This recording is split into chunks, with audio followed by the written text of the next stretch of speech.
So, class 9, this is our unit number 5, health problems.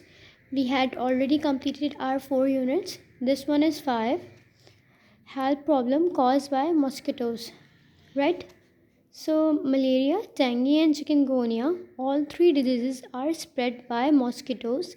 The symptoms of all these diseases are so similar that it can be quite difficult to identify them for sure without laboratory testing. ये क्या कह रहे हैं कि हमारे जो 3 main disease हैं, malaria, dengue and chikungunya, ये जो तीनों डिजीज़ हैं ये स्प्रेड होते हैं मॉस्किटोज़ से, ठीक है। और इनके सिम्टम्स जो हैं वो इतने सिमिलर होते हैं कि हम उसमें डिस्टिंग्विश नहीं कर पाते कि हमें मलेरिया हुआ है, डेंगू हुआ है या चिकनगुनिया हुआ है, ठीक है। तो उसके लिए सबसे मेन चीज़ क्या होती है कि आपकी लेबॉर्ट्री टेस्टिंग सबसे बेसिक चीज़ होती है। और जब तक हम अपना टेस्ट नहीं कराएंगे तो तब तक हम फाइंड नहीं कर सकते कि हमें डेंगू हुआ है, मलेरिया हुआ है या चिकनगुनिया हुआ है। But it is important to find out what the exact disease is for it to be properly treated. Let us try and understand something about the causes, signs and symptoms, similarities and difference in the prevention of these diseases. अब क्या कह रही हैं कि भाई ये बहुत important है कि हम एग्जैक्टली फाइंड करें कि ऑब्वियस सी बात है कि हमें कौन सा डिजीज़ है, ये हमें फाइंड करना बहुत इंपॉर्टेंट है ताकि हम उसकी एक प्रॉपर ट्रीटमेंट करवा सकें, ठीक है। अब आप जो है वो ये फर्दर इन डिजीज़ के बारे में स्टडी करने वाले हो चैप्टर में। जैसे मलेरिया है तो उसके कॉजेज़ क्या आते हैं, ठीक है। तो मलेरिया जो है वो प्लाज्मोडियम से कॉज होता है। अब प्लाज्मोडियम क्या है, एक सिंगल सेल पैरासाइट है, ठीक है।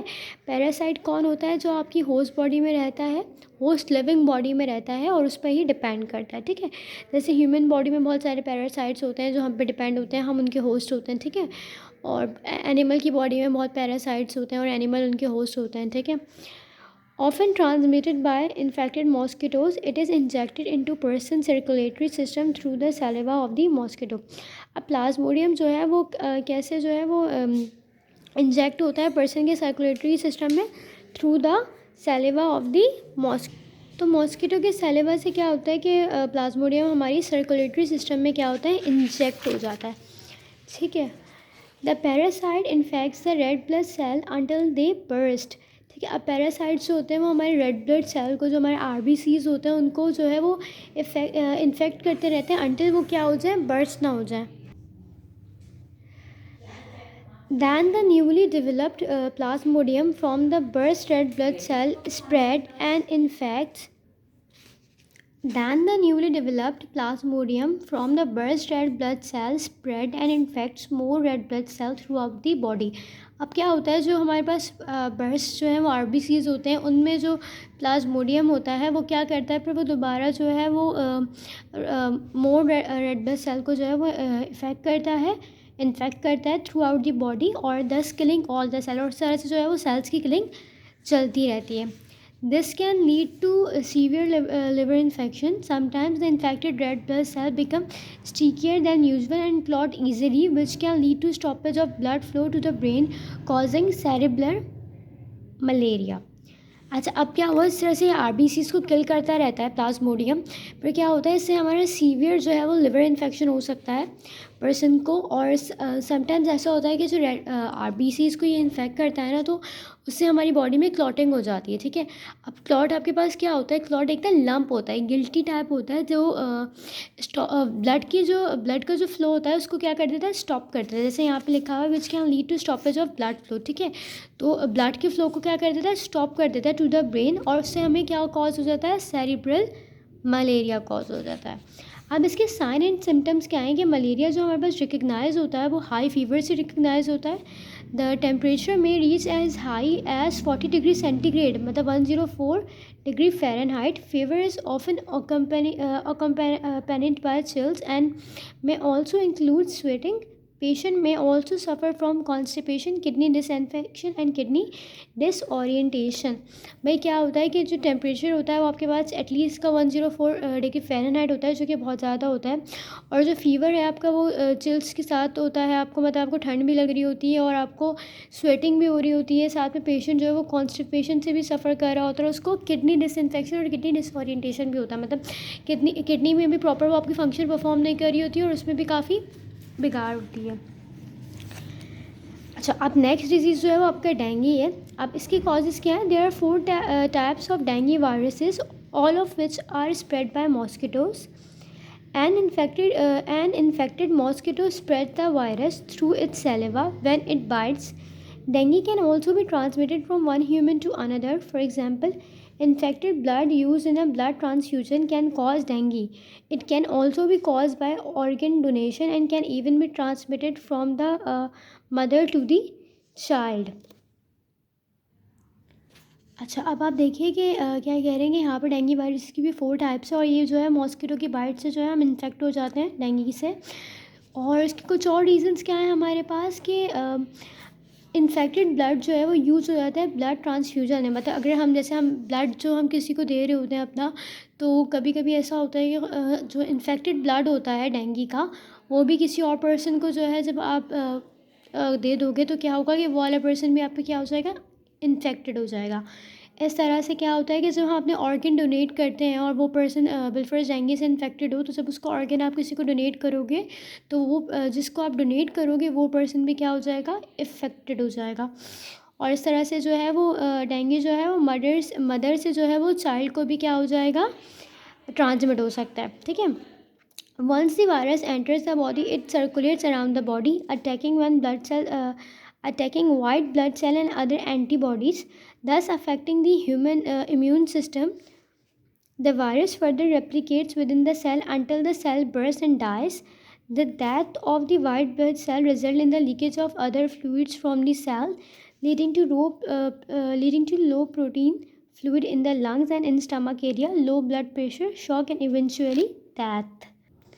अब देखें, जैसे ही वायरस हमारी बॉडी में एंटर होता है ना, तो ये हमारी बॉडी में सर्कुलेट करने लग जाता है और सारे वाइट ब्लड सेल्स और अदर एंटीबॉडीज़ को क्या करता रहता है, हमारी बॉडी में इफ़ेक्ट करता रहता है। ठीक है। सबसे पहले ये हमारे इम्यून सिस्टम को इफ़ेक्ट करता है। अब इम्यून सिस्टम आपको पता है हमारा क्या होता है कि इम्यून सिस्टम ही हमारा जो सिस्टम है वो हमारी जो बॉडी होती है उसको जो है वो डिफेंड करता है अगेंस्ट वायरसेस और बैक्टीरिया से।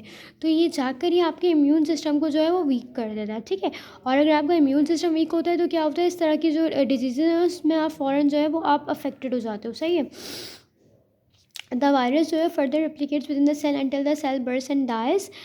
इससे क्या होता है कि वाइट ब्लड सेल्स की डेथ हो जाती है, क्योंकि वाइट ब्लड सेल इसका टारगेट होते हैं। जैसे आपकी मलेरिया जो है वो आरबीसी को अटैक करता है, डेंगू जो है वो डब्ल्यूबीसी को जो है वो अटैक करता है। इससे क्या होता है कि वाइट ब्लड सेल्स जो डाई होते रहते हैं, तो हमारे जो सेल से जो फ्लूइड्स होते हैं उनकी लीकेज स्टार्ट हो जाता है। जैसे प्रोटीन है और प्रोटीन फ्लूइड है आपके पास, और जो आपके फ्लूइड आपके लंग में होता है और स्टमक एरिया में होता है, उसका क्या हो जाता है, लीकेज स्टार्ट हो जाता है।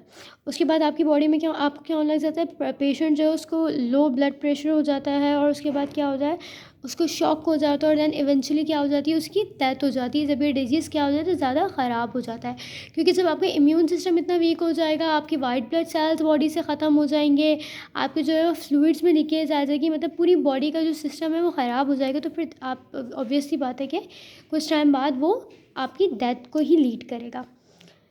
साइन एंड सिम्टम्स क्या है इसके कि high fever followed by severe body pain behind the eyes and decrease urine output is also common. Dengue related eye pain often increases with bright light. Patient may also feel respiratory difficulties and intense headache.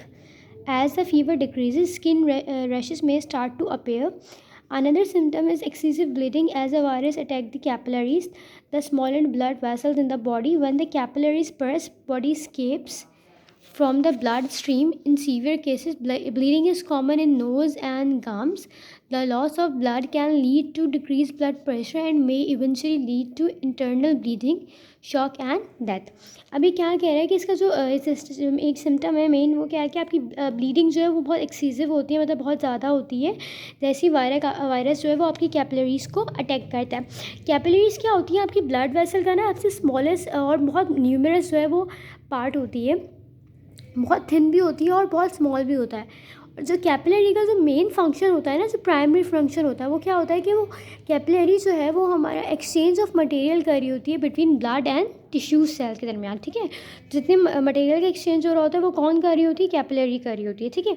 तो जब capillary burst हो जाती है तो blood जो है ना वो हमारे पास क्या हो जाता है, स्केप हो जाता है फ्रॉम द ब्लड स्ट्रीम से। और सीवियर केसेस में क्या हो जाता है कि ब्लीडिंग बहुत कॉमन हो जाती है, स्पेशली नोज से और आपके गम्स से। और इस तरह से जब ब्लड जो है आपकी बॉडी से कम होता रहेगा तो वो ब्लड प्रेशर को भी कम करेगा और साथ में इवेंचुअली आपको इंटरनल ब्लीडिंग बहुत स्टार्ट हो जाएगी। और जब इंटरनल ब्लीडिंग स्टार्ट हो जाएगी तो आपको पता है क्या होगा कि वो डिजीज़ आहिस्ता आहिस्ता जो है उसको कहाँ लीड करेगा, वो आपकी डेथ को लीड करेगा। नेक्स्ट वन आपके पास क्या है, चिकनगुनिया। दो चीज़ें समझ में आ गई कि मलेरिया आपकी वाइट RBCs को इन्फेक्ट करता है और जो डेंगू है वो आपकी WBCs को इफ़ेक्ट करता है। चिकनगुनिया क्या करता है अब, the virus is also transmitted through mosquitoes. These mosquitoes live and breed near stagnant or polluted water and infect humans with their bite. अब ये जो वायरस है ये कहाँ पे भाई आपके पास जो ब्रीड करता है, ये करता है स्टेगनेंट और पॉल्यूटेड वाटर के पास, मतलब वो वाटर जो जिसमें फ्लोइंग ना हो रही हो ज़्यादा और एक अनप्लेजेंट सी स्मेल आ रही हो उसमें।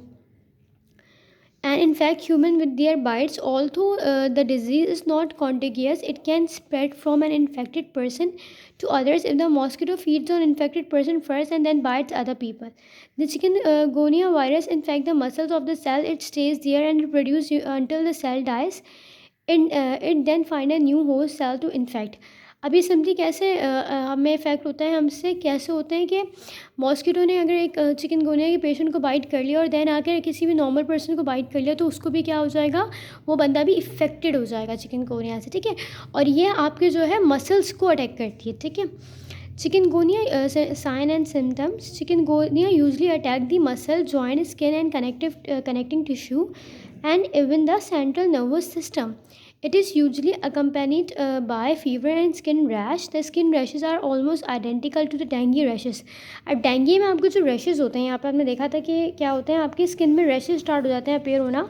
तो चिकनगुनिया में बिल्कुल जो आपकी स्किन पे रैशेज़ होते हैं वो क्या होते हैं, काफ़ी आइडेंटिकल होते हैं आपकी डेंगू के रैशेज़ से, ठीक है।